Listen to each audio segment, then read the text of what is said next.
Good morning, good afternoon, good evening, and welcome to The Nest.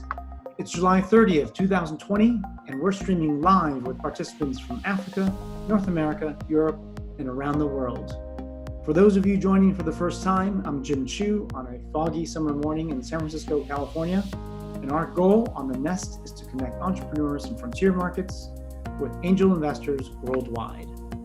We stream live every Thursday, and all episodes are recorded and available on our website, findthenest.org. Today, we have two very different companies, one startup helping micro retailers in West Africa, and the other looking to disrupt the global entertainment industry starting in Africa.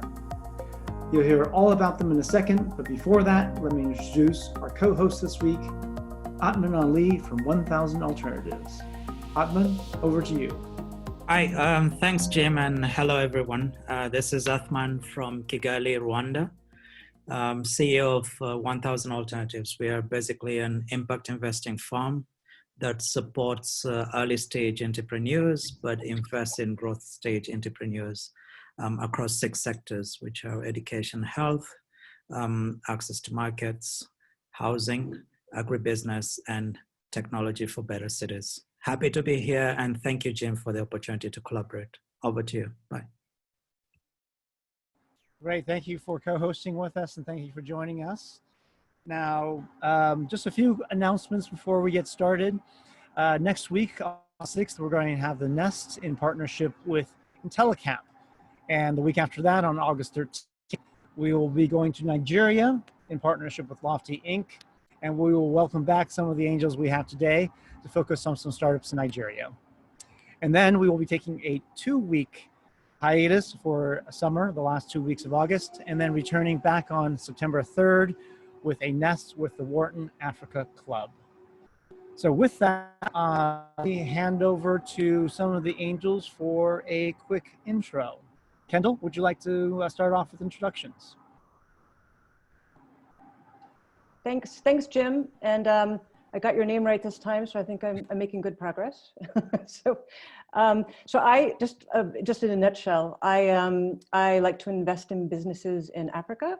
I sometimes help other funds spend their money, but what really gets me out of bed and excited is spending my own money on what I believe are game-changing businesses in Africa, and great, spectacular founders. So I'm excited to be here, and thank you so much for inviting me back again. So unfortunately, the 2 other angels have not yet arrived, and they told me they would be a little bit late. I just introduced Ik Kanu very briefly. Ik is IK, or Ike, is a venture partner in Atlantica Ventures, which is a new Pan-African venture fund. Ike has been involved in the Nigerian startup and West African startup scene for quite a while. And he's very well known among all of you guys, I'm sure. So he will be joining us in a second. Oh, and I'm here. The other angel. Oh, you are here. Okay, so I'm sorry. Yeah. Go ahead, Ike. Go ahead and introduce yourself before I give you a really, you have done such a great job, but you just keep the flow going. Great. But my name is IK Kanu. I'm Nigerian and the founding partner of Atlantica Ventures, and we're a $50 million fund focused on the next generation of exciting African entrepreneurs building tech and tech-enabled companies, from fintech, logistics, IoT, agri-tech, a wide variety of things we're excited about. And just looking at what people are doing on the continent is very, very exciting. So pleasure to be here. Thank you for that. And the big controversy is whether it's IK, EK, or Ike, because I've heard all versions of those. So which is it exactly? My dad will say IK, my friends will call me Ike, and so my friends who just want to be crazy just call me Ik. So, but honestly, I'll answer any of them, but IK is what I usually answer to. All right, so we'll call you Ik for today. Okay. Sounds great. And Laurent is he's just messaging me now that he's running a bit late. So what I would suggest is that we head over to the entrepreneur presentations, and I know he's heard a little bit from you, Amps, so from you, Derek. So let's start there first. But before we get started, I'd like to just give you a couple of technical tips on the presentation. So your presentations are limited to 5 minutes, and please keep it to 5 minutes as we want to leave time for discussion and discussion on deals as much as possible. We'll have 15 to 20 minutes for that. And so we will cut you off at 5 minutes. So please try to respect the really good discussion. And then for the audience, I encourage you to participate in the discussion. Feel free to comment in the comment box and tell us where you're from, why you're here, why you invest, if you're an entrepreneur, what kind of company you have, and please just engage with the rest of the folks on this call. And with that, I'd like to hand it over to Derek with AMP to tell us a little bit about his company and big data for big entertainment. Over to you. Okay, fantastic. Can everybody hear me all right? I hear you great. Super duper. I'm going to share my screen. I know that my clock starts as soon as the screen share begins, so I will hit the clock. Let me know when you can see. And here we go. I'm Derek Ashong, born in Accra, Ghana. I'm the founder of AMP Global. We are a diverse team, half men, half women, with a lot of experience in Silicon Valley as well as in Hollywood at a number of big companies. We basically are building Studio 2.0.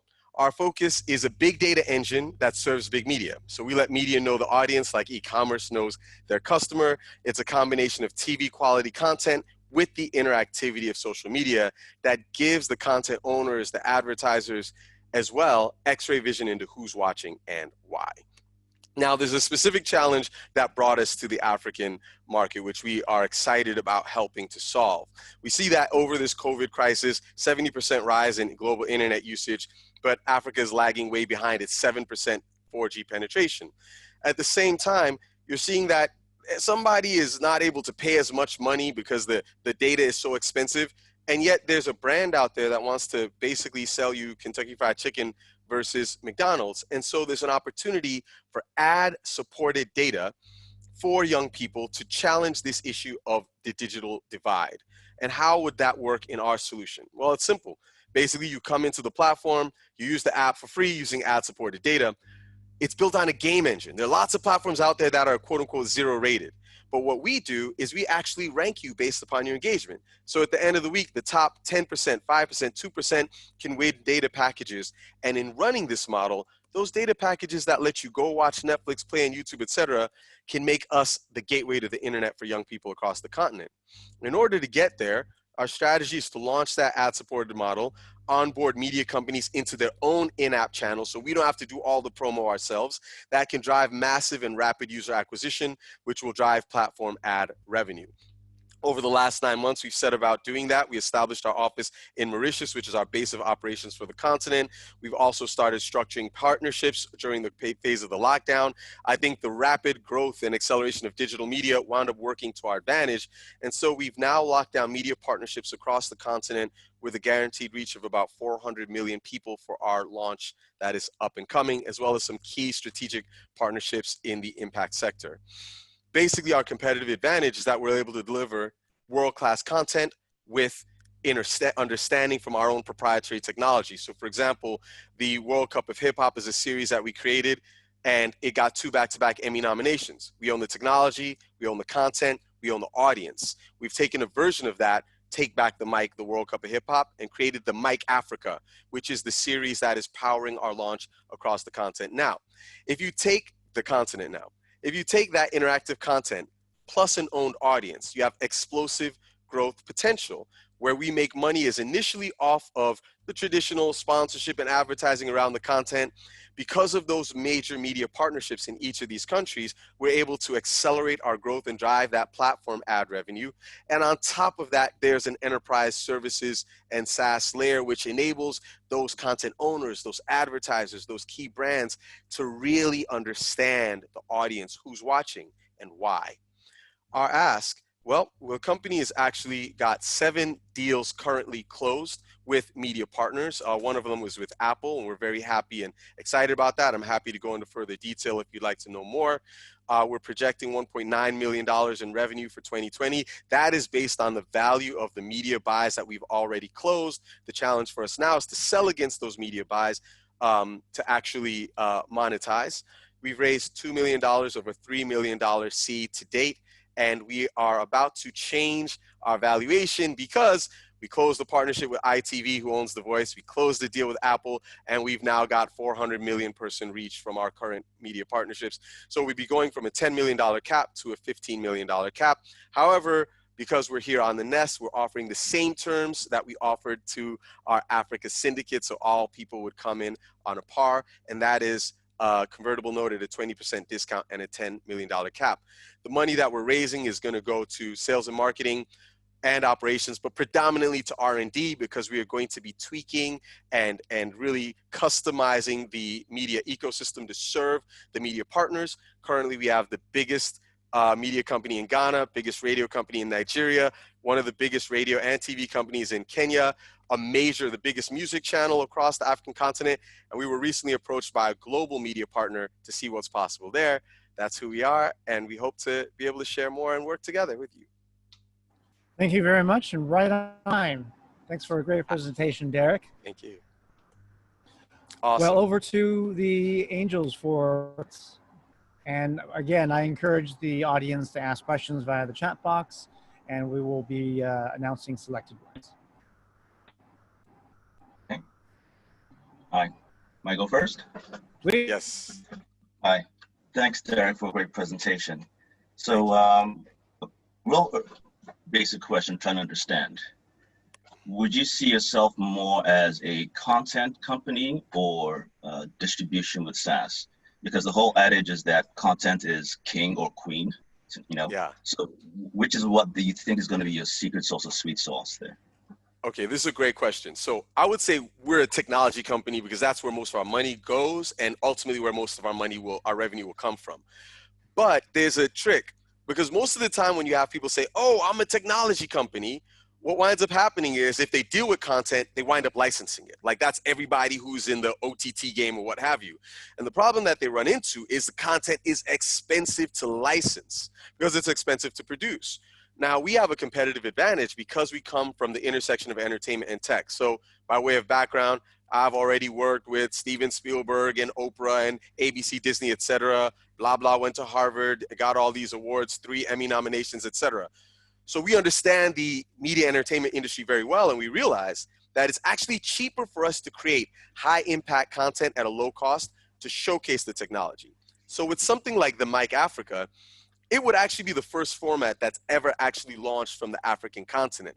But it's not limited to that. The Mic Africa, we're already in talks with partners for the Mic India. We're already in talks with partners for the Mic Asia. Then we'll go to the Mic, Europe, Mic Brazil, Mic Germany, Mic Nigeria, etc. It is deeply scalable. And off of that content asset, we can actually make a ton of money that fuels our technology business. So at the end of the day, the content, it's almost like, if you think about the cost of user acquisition being one of the big barriers for most startups, by 12 months from now, our cost of user acquisition will be negative because the content monetizes and draws the audience into us. We haven't paid $1 for distribution, and yet we have a 400 million person reach. So definitely a tech company, but we understand content. So that was going to be my next question about your customer acquisition strategy. So it looks like you answered that already through the app. So that's the goal, is that the content was so attractive that people just start downloading the app, and that's how you then build the ecosystem and get better distribution.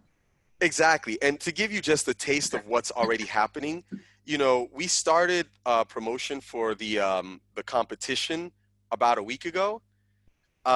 We haven't launched anything. It's just the preamble. 800 artists registered in the last week, right? We haven't even really begun the media promotions. That's just off of the Whisper campaign and the leverage of different influencers. So we have a pretty good idea of, it's a mathematical game. If you can reach enough people, if every episode is an advertisement for the app, more people will come in.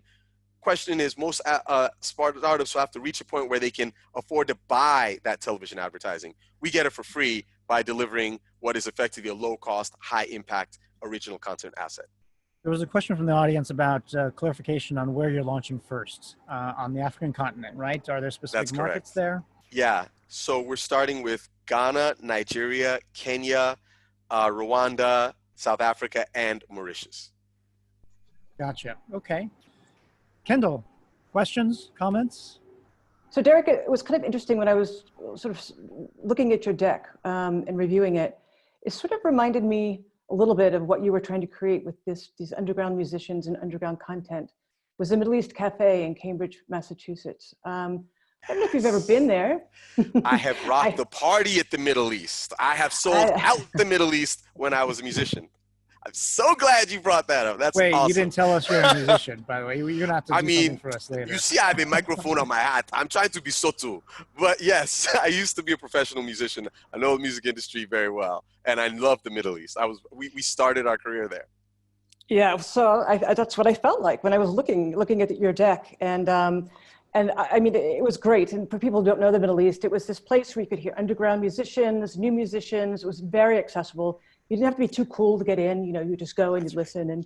But what I really love about what Ambit's doing, and I'm sort of looking more from the content producer side, and from the amplifiers who you're serving, is that you're not just hanging from the rafters like you did, or hanging onto the ceiling tiles at the Middle East, but you're actually engaging. You're engaging with the musicians and the rest of the audience. So I find that really, really compelling. I think it's quite interesting. So I see it sort of. Please. One of the things that we realize is, the entire industry is based on the fans, right? But they're kind of an afterthought. And I'll give you a simple example. If you ask people who broke Justin Bieber, they'll be like, he broke on YouTube. I'm like, okay, cool, but who did it? Oh, it was Usher. That's the general public. If you ask industry people, like, no, it was Scooter Braun. But if I say, who were the first, 3 little girls to share his videos with the first 100 people, the first 1,000, the first 100,000? Nobody knows. Nobody bothered to find out. My career was built in technology and entertainment, and everything I did in tech was super data driven. Everything in entertainment was sort of touchy-feely. And what we realized is, if you put the fan at the center, the fan will share their data with you. This is a platform that's opt-in. We don't share data with anyone unless the fan says, oh, yes, I would like to participate. I say you can share it with someone. And if you want to know in detail, I can explain how that works. It's very simple and very cool. But by putting the fan at the center, all of a sudden you have this magnetic pull for the artists and for the influencers and everyone. And the reason is because they can engage. When you engage with a piece of content on the platform, the creator can know that you engaged, that you were the top fan this week. And by tying that with the data rewards element, which we're in talks with a very large bank right now around how do we partner on some innovative ways to leverage that data across the continent, you have a very compelling value proposition that's rewarding to the fans, but the data and analytics are unprecedented in terms of what the advertisers and the content owners can get, much deeper than what you would get from a Facebook or a YouTube. Cool. So there was a related comment or question from Geeta. Thanks. Welcome back, Geeta. She writes that funding of music and talent in Africa has been serendipitous in the past. We know there's a lot more talent than money that finds it. So what do you see as the overall impact on the continent from a talent sourcing and just a general impact perspective? That's a great question. I think that there's a couple of really powerful things that can happen on that impact side. So I mentioned this bank. I'm not going to say their name because the deal is not closed yet, so why bother? But the conversation has gotten to quite a high level. And basically what we're doing is mapping out how you engage the tokenization of the platform. What's basically going to happen is we built this game engine. People first like, well, why are you going to have it be a game? I'm like, there's a reason. Basically what this is going to be is a tokenized universal reward mechanism. And I would go to actually one of the last slide. I don't know if you guys can still see my screen. No, you have to reshare it. Oh, okay. Yeah. Let me share it one more time. Yeah, I mean, basically what we're doing right now is phase 1 of the project, right? So we're talking about that ad-supported data and original series. Then the second phase is we bring the media companies in. Now we're going to push out SDKs starting next year so that our infrastructure is inside their OTT service, their website, etc. Then phase 3 is we would actually tokenize the entire rewards ecosystem with data as the unit of transaction, right? So imagine a blockchain solution where you could do cross-border transactions around mobile data. And if you do that by leveraging high impact content that can leverage the reach of these media companies outside of the ecosystem, and also have a place for the media companies inside the ecosystem, all of a sudden you have the ability to scale that blockchain solution very rapidly continent-wide. And the data is currency, right? On both sides of the equation. The one side of the data is the bandwidth, the access. The other is the analytics and the understanding. The consumer cares about the bandwidth. The advertiser cares about the understanding. And we serve both sides of that equation. Sorry, Eric, just another quick question here. So you're going to create almost a community and ecosystem where a lot of people then interact. So right. Imagine a few years into the future, and I'm not sure if you thought about it just yet, but look at the issues that Facebook is going through right now in terms of the user attitudes there and how they act and the policing of that. Have you thought about that? Because it can be a very interesting mix of different cultures that you'll have. Yes. So what are your thoughts in terms of that? This is a great question. So we thought about it early, and I must say there are no simple solutions, but we decided it was better to start trying to find solutions before you had, you know, 1 billion users rather than after and you're in the Facebook situation. So what we did is we built something called crowd lighting. So, you know, next week when you guys go on our website, you can actually download the app. It's, you know, already passed muster with iOS store, the App Store, and the Android Google Play Store, and we'll be releasing it on Saturday. The interesting thing is we turned off this tool right now so that people can learn how to use it, but it's called crowd lighting, and it means that when you put something up in the platform, you have these things called amps. An amp is a sort of a share with value. So rather than just I shared to Facebook, Twitter, whatever, no, I shared it inside the ecosystem and I got a certain amount of points for doing so. And the algorithm reflects that I was person number 25 to share that. And if 25,000 people, 25 million people follow me, I get bonus points. So it gamifies it. It creates a scarcity, but a reason to be clever and smart about what you think is hot. Well, in order to get your content uploaded into the platform, you have to get 25 amps within 24 hours. As I said, we're introducing it to the African market. We already tested this in Latin America in 6 countries. But we're introducing it to the African market. We're keeping the crowd lighting off for the next couple months so that people can get to know how the ecosystem works. But then we're going to turn it back on. And what that means is that it's self-policing. I have these 5 amps. They're valuable to me. Am I going to let some BS content come in here? I don't know. So automatically that starts the process. Then the other thing is the media channels themselves. You could think of a media channel as in, you know, I'm an individual, I have a user profile.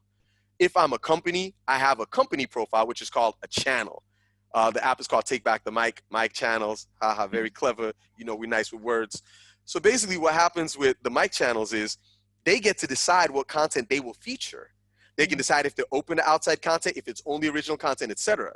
So the best place where you will find stuff is by following those channels. So you have a layer of the public saying this is acceptable or not to get into the ecosystem. Then you have a layer of the actual influencers, the companies, the tastemakers, the celebrities, the dope artists, the brands, everybody saying this is hot or this is not. And that is how we avoid the Facebook free-for-all. Everybody's got their cat videos, etc. This is not a platform to compete with YouTube. This is for high-end creators. TV quality content with the interactivity of social media. Great. I have a question for you, Derek. And I think you've alluded to it, to this already in some of your other explanations. But I mean, I've looked at a couple of third-party publishing sites, and some of the big sort of the hairy monster type problems that emerge are the walled gardens that platforms can create because it can provide benefits, but it also, and I think you alluded to this just in your recent response, but it can also cut off, the gardens from outside opportunities. And it sounds like you're trying to bridge that with these various channels that you've just described. And then there's this issue of minimum guarantees, that you have to, if you want to show content, you have to pay these minimum guarantees to the producers so that, they think their revenue is going to be met. So I'm curious, what is your take on these two sort of hairy problems? Are they real opportunities? Yes. And given that you will be producing as well as buying and licensing from content producers, how do you respond to those issues, and how does it differentiate you? Okay, this is a great question. So I'll start with the first. I'm buzzing off of the second question. So The first one is the walled garden issue. And that is where, when you see phase 2 of what we're building, it's all about the SDK. So we already have a video API that we can embed in other sites that can basically make our functionality available to them with a simple embed code. And it can also, we've created the capability to customize the look and feel of the app so that it fits with your brand, your site, etc. The next phase, and part of what we're going to be doing with this current raise, is building the SDKs. And for those who are watching who may not know, an API is just how a website talks to a website. SDK is how an app talks to an app. So that means that inside your OTT service, etc., you can actually embed those SDKs, and we give them out for free. We already have a few major telecoms interested in using them. And what that means is that the actual functionality that we build is designed to be an infrastructure. So Take Back the Mic is the platform, and we're going to build an owned audience there, and a powerful one around compelling content and youth culture. But our real business is in technology infrastructure. That's why we say we're a tech company, because most of the places where you will encounter our technology will not be, you may not even know it's us. We're enabling the content marketers and owners to understand their audience. That's why we say it's big data for big media. On the second question, which please remind me, we talked walled garden, and the second one is? It was about minimum guarantees and the fact that you're both Minimum licensing guarantees. and you will license. Yeah. This is how people kill their business, because they get super confident, like, I'm going to go in there, I'm going to license hot content. How are you going to compete with Netflix? They're going to spend $10 billion a year.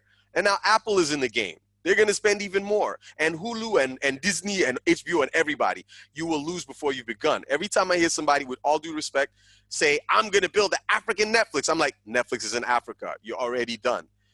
What we do is say the media companies can participate. So with all our media companies, we've done a deal. We've said, hey, we've got this show, is hot. We already have 2 Emmy nominations. We are going to pay for the content, and we will pay for the technology. You will pay for the distribution, and we will split the revenues 50-50. We do not pay licensing for anything from anybody ever. It's not part of our business model. And if they don't like it, they can go. Because at the end of the day, we already know that our content can take us on a global scale. And to give you some, third-party validation, on our brand, on our board of directors, we have the former head of global brand at Motorola. Really helped us understand the data side of the value proposition, the telco piece.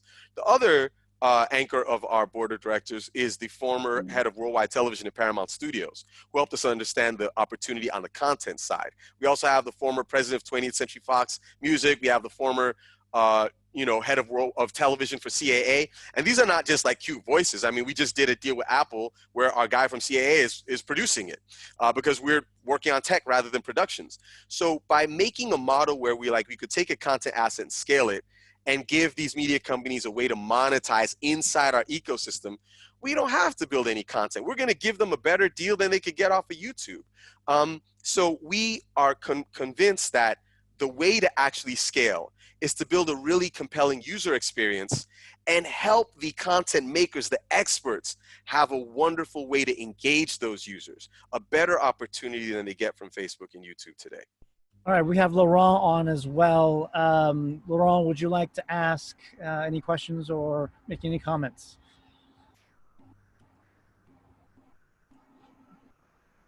Okay, we're going to keep on going. I believe we launched a poll.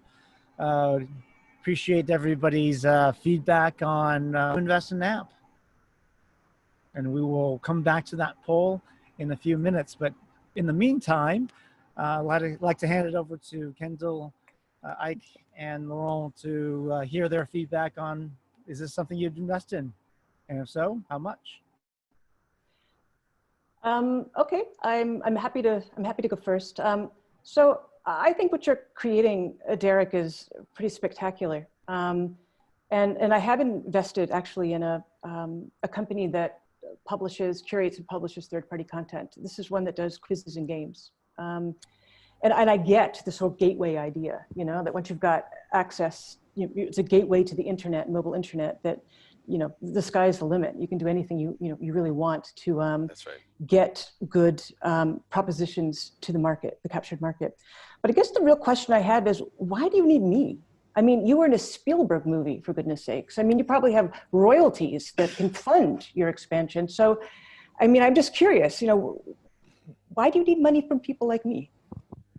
Well, to be perfectly honest, the first 100,000 invested in the company came from me.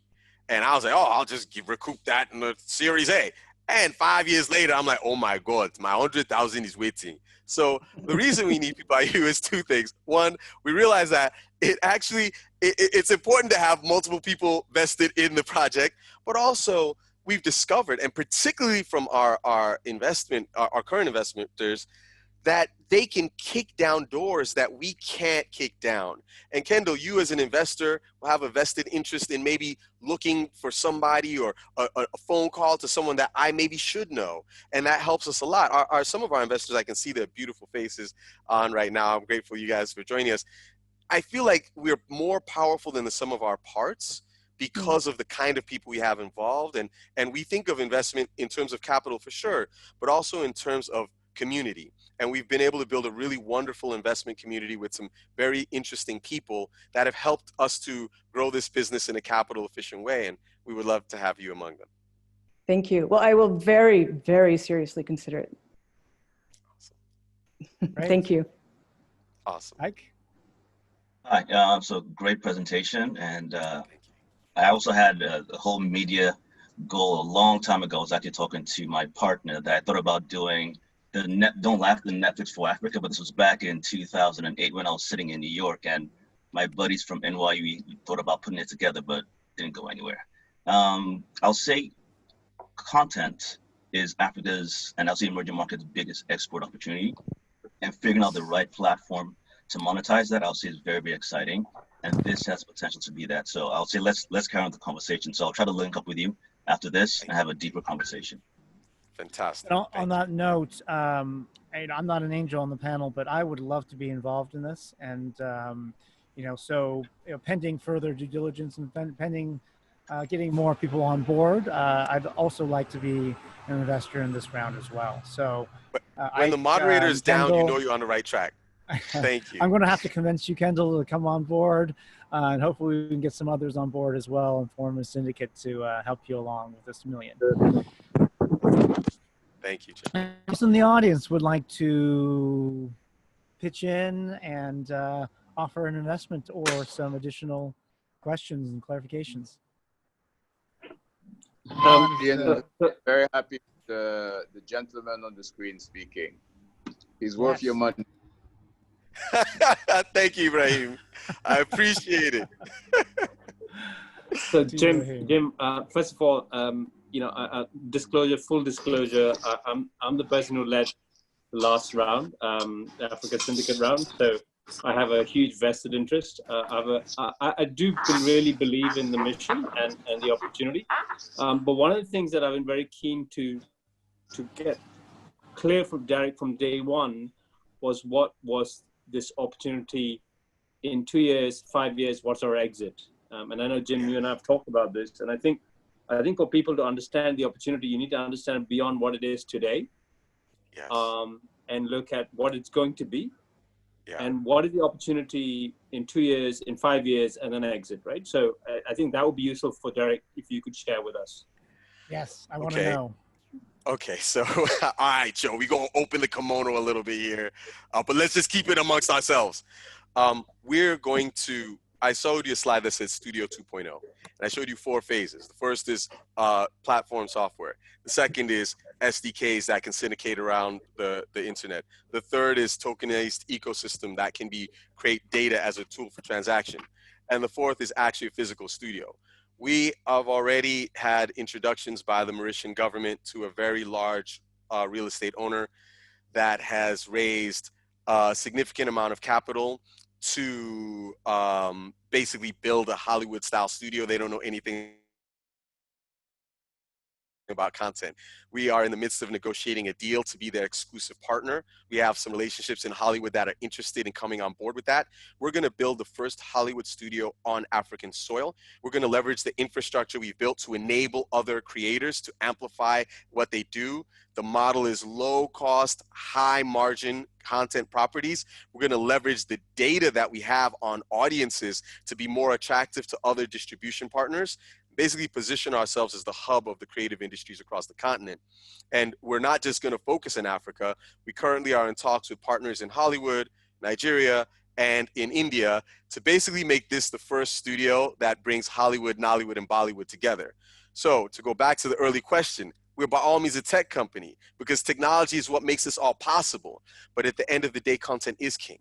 Content is what will differentiate us from all the other platforms that are hoping to get your cat video. And we want to be the resource for the best creators worldwide that want to connect to the African continent. And That's so the big thank you for that answer. I'm going to actually read something that Zach, I'd like to look at our investment committee at Launch Africa doing a 250K investment into AMP. Wow. Awesome. That's great. That's great. I love Zach, it. I know Thank you're you. there. The problem, Can you say the problem is half his investment committee and half his board is already invested. I see you, Vishal. Including both the board chairs. So I don't know how we're going to deal with this. Hopefully it means you can't say no. That's what we are hoping. Double down. In full disclosure, we have clauses in our investment committee that safeguard against conflict of interest. So there is a way in which we could take this to our IC, even though there is pre-investment from our individual IC members and GPs. But it's I mean, as Rafferty Jackson had mentioned earlier in one of the comments, this is too good an investment to pass on at this current valuation, given the pipeline of media companies and artists and deals. And just more importantly, the business model just makes a lot of sense for multiple stakeholders. So something that I feel very strongly about, Derek. Thank you for that, Zach. And just so you all know, and I appreciate that word, Rafferty, I don't want to blow up her spot, but Rafferty used to be the GC and Executive Vice President for Beats by Dre. And Rafferty led the first syndicate that invested in us. So I appreciate our original people sticking with us through the whole Wait, so journey. you're stacking the audience with all your investors? I invited my whole crew. I invited my dad. I mean, come on now. That's how we roll. Jim, the best part of the investment is the crew around the target. I'm seeing that. All you guys are in. I'm definitely in. Come on. Who's cool? Because the guy is just too cool for himself. All right. Thank you, Raheem. Great. I appreciate it. Thank you very much, Derek, for an incredible presentation and for all the fanboys and girls being on and helping us move forward with this. The poll results are quite interesting. Wow. These are some of the best poll results we've seen since we've been on the Nest. So a lot of folks are quite excited about this. And so congratulations. I think there are a lot of things to follow up on in the comments. So we'll make sure that we connect you to the folks in the comments that had indicated introduction and things like that, and also investment opportunities. So congratulations, Derek. Thank you so much. I'll certainly be in touch. I'm going to try to convince Kendall, as also writes Ike as well. Thank you, Jim. I appreciate it. Thank you, Kendall and Ike and everyone else. Well, great. Now, heading over to our next presenter, Kingsley. Are you all ready for your presentation? And you're going to one-up Derek on his, right? Yeah, hi, Jim. Thank you so much. And Derek, I'm going to recruit your team you brought to support me. Because, yeah, that's how we do it. We got you, bro. Everyone is now on Team Kingsley, yeah? So I'm going to share my screen, and please let me know when you have it. Unfortunately, my page might not be as cool as Derek's because there's no music in there. Don't sell yourself short. Yeah, it's going to be fun. All right, so good evening, everyone. My name is Kingsley Abrokwa, and I'm the Chief Enabler of KudiGo, Inc.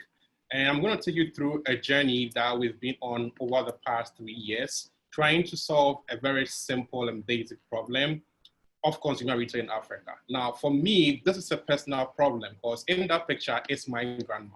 And this woman you're seeing there used this retail store she has got there to take care of her children, myself included, through school. Now, my grandma is one of over 10 million micro and informal retailers in Africa who have been empowering the African economy for ages now. But these same people, despite making up over 90% of consumer retail on the continent, are the most marginalized on the continent. Access to capital is almost impossible for them. They are the ones who are also prone to getting counterfeit products supplied to them. And as of today, in 2020, 80% of them still use books to capture their records. So for me, it was a simple solution. Kingsley, I'm going to stop you there for one quick second. I'm not going to penalize you on the time, so don't worry. You're sharing now the wrong screen. So I think you have two screens. So you have to unshare and reshare the correct screen. It's good now. All right, you're good now. That's good now. Okay. So again, back to my grandma, because I love her so much. So basically, solving a simple problem for consumer retail in Africa by focusing on a solution that is very easy to use, but then captures all the necessary technology to ensure that people like my grandma can use this tech to enable their business. So we built what we call the KudiGo storefront, which is a complete retail management solution on a mobile phone. Now, what this solution does is it enables retailers across Africa to easily manage what they do at their retail stores or using an Android phone, but at the same time, being able to get automated accounting records being done from them by the system, as well as accepting. The biggest picture is that by using this solution, we are helping them to capture the necessary data set. Now, it will be sad to ignore the COVID-19. And what we identified was that as COVID-19 hit, there were over 6,000 retailers on our platform had a big problem with sales. And so what we did was we quickly pivoted our solution to make their offline inventory available online. Thereby, by helping them digitize their offline inventory, we were able to ensure that informal and micro retailers in Ghana and Nigeria were able to have an online store without having to even know what a website means. Because after that time, they had been able to digitize their in-store inventory. So we simply plugged in a module that enabled them to turn this into an online store. And we integrated delivery, payment, and everything else they need without them having to do anything on their end. Now, our growth has been fueled by the fact that we are addressing problems for the people who really matter, and we sat with them to build this solution. And whatever we do is fueled by exactly what they want and how they want to use it. Now, this has really shown in our growth strategy, as over the past 3 years, we have grown at a very tremendous rate, where as of today, we are empowering over 6,000 retail businesses in Ghana and Nigeria who have together processed over $8 million in transaction value on our platform. And not only that, today we hold inventory on over 200,000 unique SKUs in store. And this is not just product inventory, it includes transaction inventory, customer inventory, sales inventory, and this is inventory and data that no one else on the continent has got as of today. Now, we also cater for various market segments because we built our solution to understand accounting principles. So we have businesses who are electronic stores, pharmacies, convenience stores, and what have you. One of the key tenets of our business is to ensure that whatever we are doing with our software is impacting real lives. And as of today, our data tells us that the people who use our solution most are women-owned businesses. What this means is we now have a tool that we can use to offer them other services that will help them grow their business, know what it takes to run a proper business. Now, for KudiGo Storefront, we run a freemium version where anyone currently in Ghana, Nigeria, Togo, Benin can download our Storefront app at no cost to them. However, we make money through a premium subscription, which goes for $14 a month. We also make money from all transactions they process on our platform, from card, USSD, and mobile money as well. There is competition in the market, and the competition cuts across various industry segments. So for the fintech side, you have people who are enabling payments. For the retail tech side, you have guys who are enabling retail transactions. And for the big data side, you have guys who are enabling that part. We have a niche where we offer all this combined to a specific market segment. And as of today, no one in the market is doing what we do exactly how we do it. And our USP is based on the fact that, first of all, we are mobile first, we are Africa-centric, we provide a clearly niche solution for a very well-designed target market.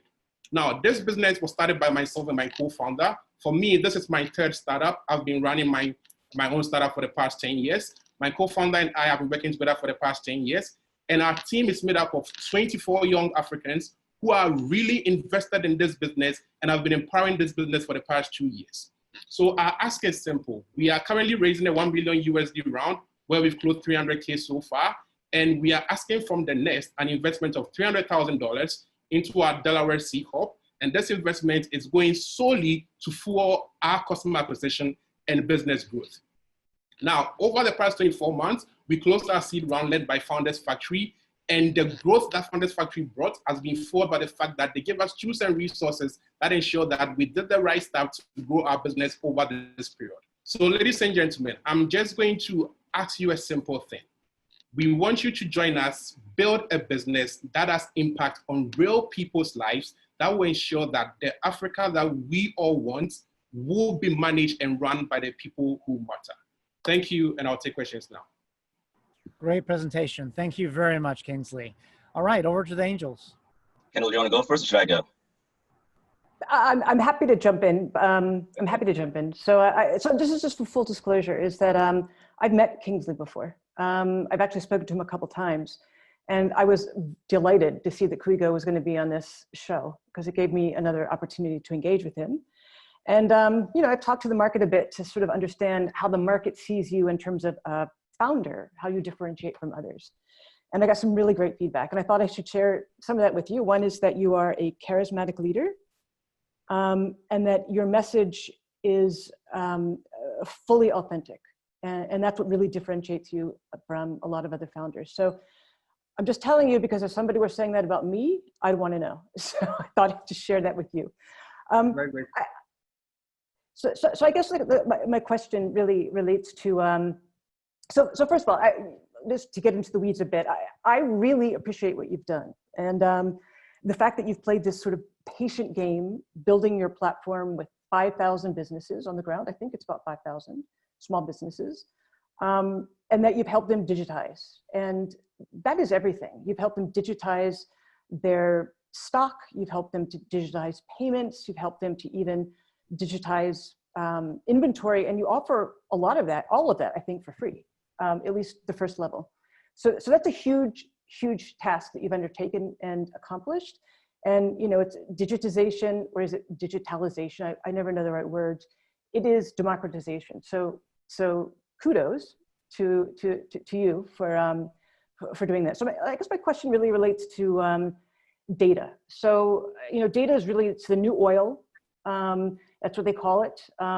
But like oil, you have to drill down to extract real value from it. Can you talk a bit more about how you're using data to lubricate the supply chain, and how you're generating value for each player with that data from the small business, their customers, and the suppliers and distributors in your supply chain? Okay, thanks very much, and I appreciate the feedback. So again, just to clarify, from the onset, we knew that we were a data business. And our focus was to ensure that from the very time we wrote the first code, that code was engineered such that when we were ready to mine that data, we could do it. And as of last year, we built our first AI, which is now empowering these businesses with prediction analysis on exactly what they should do. So as of today, a retailer in Lagos or in Accra will instantly get an SMS that will tell her exactly what will happen to her business in 3 months' time and what she needs to do with that particular data. But for them, it's all about numbers. What do I need to do to stay relevant? What do I need to do to make my people grow? Now, frankly speaking, we've not even touched the tip of the iceberg for our data business. As of today, we have 10 million data sets across board. And that is just from just 6,000 retailers. What we see happening is these data sets will first of all help us engineer a solution to be more addictive for the users, and also help us provide much more visibility to the guys up the value chain. As of today, no FMCG in Africa has visibility on the last mile retailer. The data we have today on the products that Unilever or Nestle produces, they do not know. We can tell them to a high level of certainty who supplied what product, who bought it, who did they sell it to, whether it expired or not. And what we intend to do with this is that over the next few years, we are going to grow the intelligence around this data and be able to offer it either as a service or as a feature within our product suite. So in the immediate short term, all the intelligence that we are doing is designed to drive more user activity from the retail standpoint by offering them insights that they need when they need it to grow their business. And we intend to grow that as time goes on, because data is big, and to be able to train that awesome AI, we need more than 10 million data sets. And that's what we are focusing on doing and keep improving as we go along. Right. Thanks. Hi, Kingsley again. And also in full disclosure, Kingsley and I have spoken a number of times in the past, and I've also spent time with the Founders Factory team, so it's a pleasure to be here as well. And I'm also happy to see that you then added this offline to online component to then help and pivot slightly during COVID, so it makes a lot of sense. The point you made here about data and reaching the last mile, I'd like to drill into that a little bit. From the brands that these retailers order from and having this visibility and connected to the last mile, have any of them actually talked to you about a D2C model? That's the first question. And the second question to find out from you is the way you're looking at data, are you looking at it as a push or pull? So you're just trying to get the data and then try to help them monetize, maybe optimize the operations, or you're trying to use that connectivity to then push things from the brands to those retailers at the same breath? So I want to drill a little bit into that.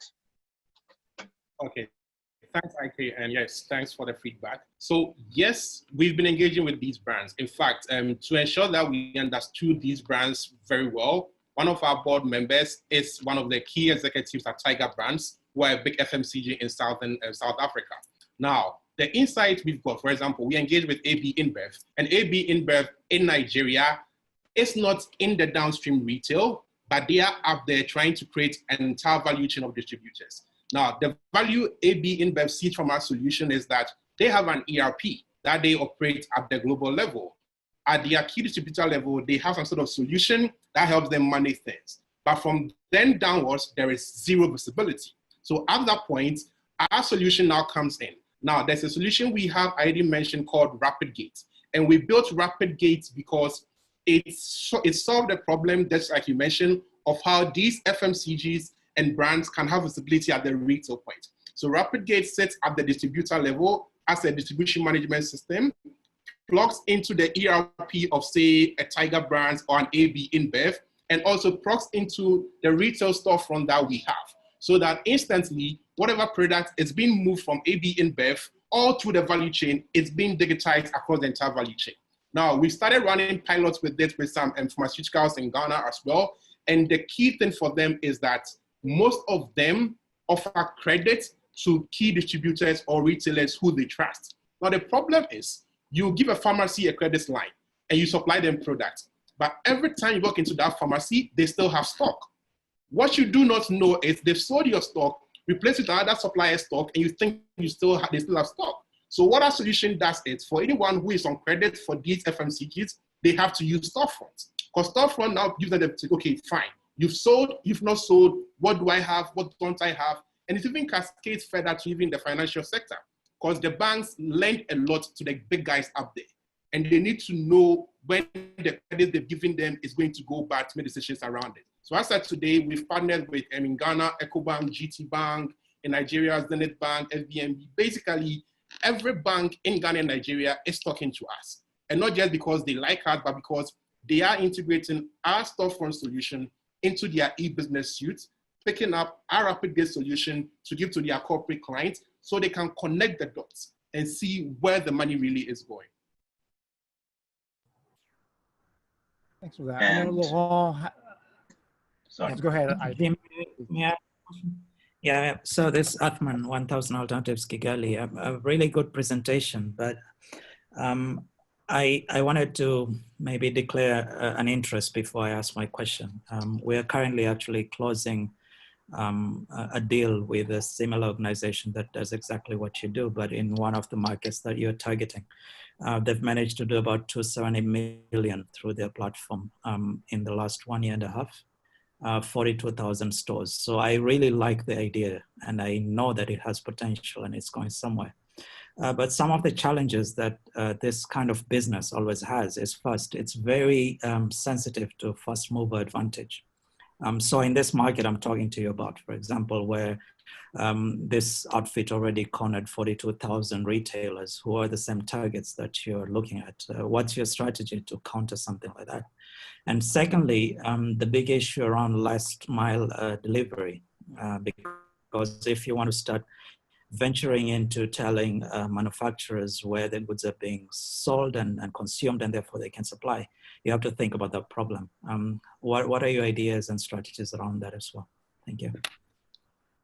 Thank you very much, and I appreciate your interest. So you're right. Like one of the challenges we've had with KudiGo is that we are targeting a very tough industry. Like these people do not want to open up to anyone. So even to get them to commit to software is a whole thing. But then one thing we identified is that they all want money. Once you mention money, their eyes light up. So we figured, is there a way to connect the guys who give them the money to ensure that the money now becomes a catalyst for them to use software?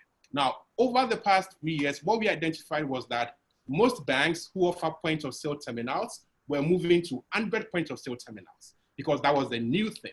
Now, what Android offers you is the ability to build a whole suite of solutions on one single hardware device that does everything. So what we did was, and I'm going to show you, as of today, our storefront solution is deployed on POS terminals like these ones. So this is a bigger one, there's a smaller one, and there's another smaller one. And the three major brands are Pax, Telpo, and Verifone. And as of today, we are compatible with all of them. And the value is simple. Any bank we are talking to now who is offering e-solutions and is giving somebody a point of sale terminal for free, all we are saying is, look, you need more than transaction data. We can put our storefront solution on this point of sale terminal, give it to your merchants or your customers who you work with, and instantly you have total visibility. So it does two things for us until you come to start acquisition. The banks will instantly, and they are doing that now, instantly provide this hardware for free, even the software for free to the retailer, and say, look, I'm going to give you a loan, provided you use this device or this solution for the next 3 months so that I can have some credit score on you. Because right now in Africa, nobody has credit score on anybody. Nobody knows whether somebody can pay back a loan or not. So that is one of the things that have been our real core strategy in doing this. And we're also doing the same with the FMCGs. Because at the end of the day, what we see is that it's a money play. Everybody has money invested in the industry. They want to see what that money is doing. So if we can talk to the guys who really matter, who can spend the money and have them spend the money on empowering these retailers, we solve two problems. The retailers themselves will not be willing to pay for subscription every now and then because their monies are small. But the FMCGs and the banks are spending millions every year on research, which is not verifiable. So that really has been our key strategy that as of today, most of our growth has been fueled by the fact that these retailers know for a certain fact that if I use storefront, not only am I understanding my business, but if tomorrow I need a facility and I walk to my bank right now, they will give it to me and they'll invest in my inventory. And that has been the winning factor for us. We also do a lot of very hands-on user onboarding. So currently in Nigeria, we have over 70 resellers. Now, a reseller simply is, so in this market, you have smallholder accountants who once in a while go there to help them do their bookkeeping, and they charge them a little money for that. What we have done is we have onboarded all these smallholder accountants as resellers of our software. So they go in there, talk to that woman at the corner shop, help her with her books, but also sell her the value of a storefront solution. Because instantly, what that does for that reseller is that they are making more money, they are being able to acquire more clients, and you don't need to walk in every day to just run their books for them. So for us, really, it's a B2B2C approach where we figure which business, which industry partner, even fintechs, who can we work with to ensure that what they are offering is of immense value. And as you know, as of today, the big guys like Flutterwave and Paystack are now coming into our industry because they see that that is where the real money is. But then we have taken 3 years to learn the industry. Our software today has gone through over 60 updates because the market told us something was missing.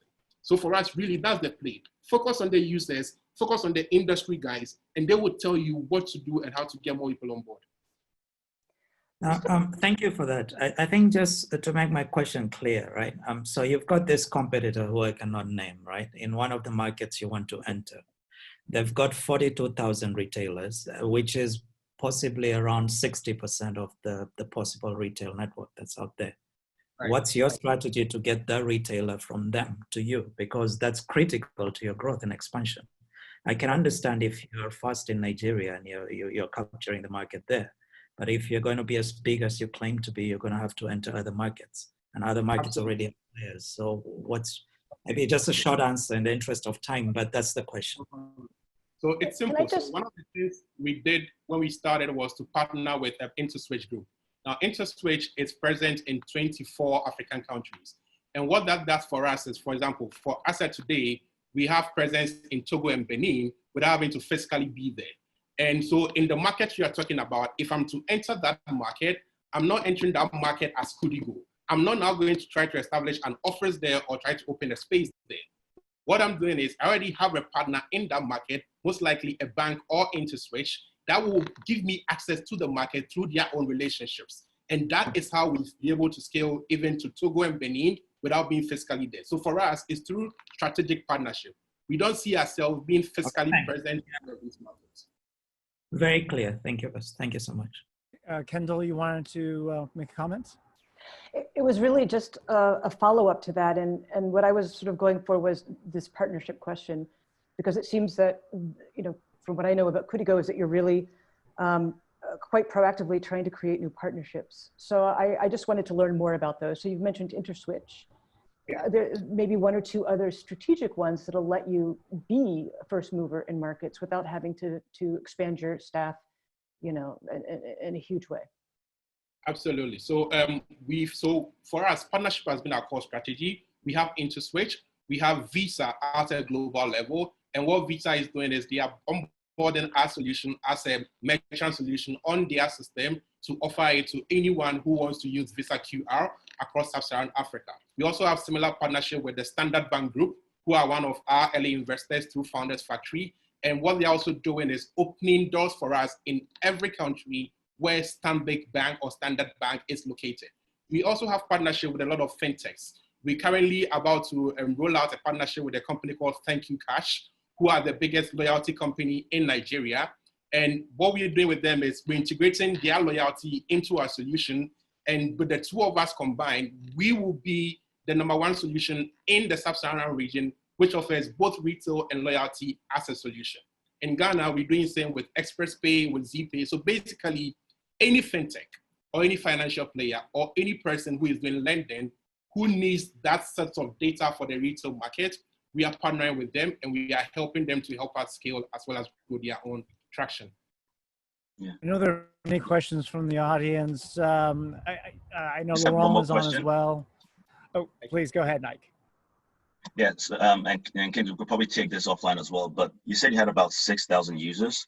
So with a platform like this, it's very critical to understand the usage patterns with some deeper analysis. So it'd be good to try to understand maybe on the daily active user or the MAUs, how this trends for these 6,000 people, because you can have 6,000 people, are they using it like a retailer should be on a daily basis, or are they using it once in a while? So it'll be good to try to understand at the app level how the activity is will then really indicate the stickiness factor for this. So I want to understand that. We can take that offline if you want, if there's not enough time. Great point. We're unfortunately out of time to answer that question, but also wanted to give Laurent a chance to jump in as well. Laurent, did you have any comments or questions? Yeah, first of all, I want to congratulate Kingsley. And, you know, I just became his friend on, we're connected on LinkedIn now. I just saw that you sent me a LinkedIn invite. So, and I hope that this is the beginning of a long cooperation between our companies. First of all, I want to congratulate you on the presentation. I think it's great, and I think this is the type of solution that helps micro enterprises and that makes a difference, you know, in the society. So that's you know, that's my view on the platform.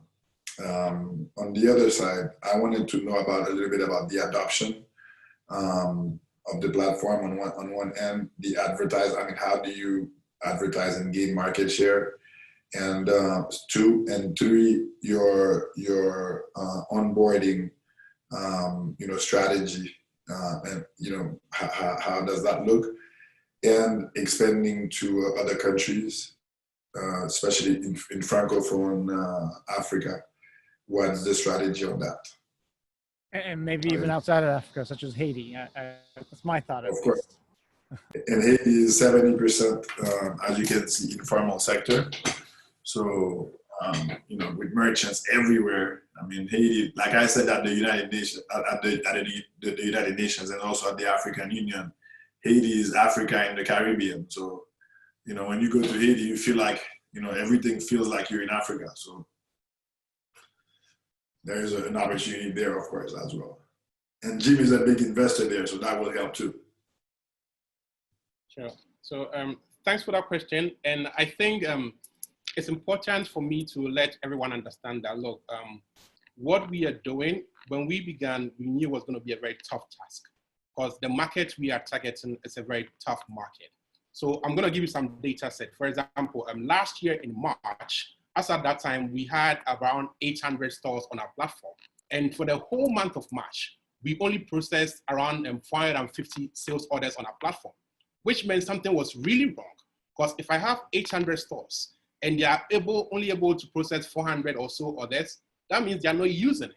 So we stopped writing code, went to the market. I traveled all across Nigeria. My team went to the market. We asked them, you have this app on your phone. Why are you not using it? And then we discovered that we had assumed at a point that anyone who had an Android phone and was using WhatsApp knew what the icons on Android meant. Apparently, they didn't. They didn't know what the plus sign meant, what the 3 dot sign meant. They were just clueless. So we now had to come back, re-engineer the entire solution to adapt to their needs. And as of today, month on month, we are processing over 40,000 transactions on our platform. Just a year ago, we were doing 400. Today, we are doing 40,000. And what that taught us was that to get people to use this system, it needs to solve a problem that they have, not a problem that we think they have. So if you go on Storefront right now, you will think there are no features on it, but there are over 50-something features on it. And what we try to do in the initial onboarding is try to understand, okay, what is your pain points? Do you want to track expiring products? Do you want to track how your salespeople are stealing from you? Or do you want to just be at home and see what is happening in your store? Based on what you say, we only let you use that feature. But then as your business grows, you now come to us and ask, oh, can I also have my creditors on the system? Well, it's there. Click here. Can I do this? Where is there? Click here. So over time, they now become the people who are actually advocating for the solution for us. Now, on the question of going to other markets, as I mentioned, we have started a pilot in Togo and Benin through a fintech partner we have there. So when we began, we said ourselves that we are an Africa-focused company, but then as you rightly said, Haiti is just like Africa. So for us, really, we have a solution that we believe solves the problem for informal and micro retailers. For any market we are entering, if we have the right partner who has the right resources to scale in the market, we are open to that. Whether it's in terms of white labeling it for them or helping them roll it out, we are open to doing that. Because for us, really, the end game is that every single informal and micro retailer who has the presence of mind to write in a book can be digitized. And can we help them digitize at the very lowest level without them going through any learning curves? So I don't know if that answers your 2 questions. I missed the 3rd question.